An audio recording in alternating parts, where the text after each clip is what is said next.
अवचेतन मनाची ताकद. तू जे ठरवशील किंवा विचार करशील तेच होईल.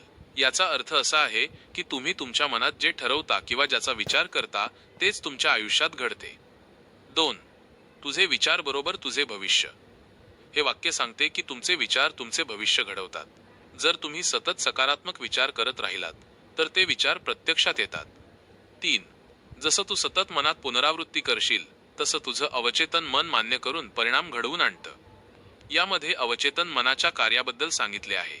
जेव्हा तुम्ही एकाच गोष्टीचा पुन्हा पुन्हा विचार करता किंवा ती गोष्ट स्वतःला सांगता तेव्हा तुमचे अवचेतन मन ती गोष्ट खरी मानून त्यानुसार परिणाम घडवून आणते.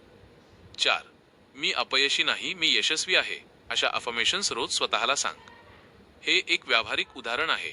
यात असे म्हटले आहे की मी यशस्वी आहे अशा सकारात्मक गोष्टी स्वतःला रोज सांगा. अशा वाक्यांना अफर्मेशन्स म्हणतात. 5. विश्वास, फेथ अधिक कल्पना, इमॅजिनेशन बरोबर चमत्कार. हा एक सोपा फॉर्म्युला आहे.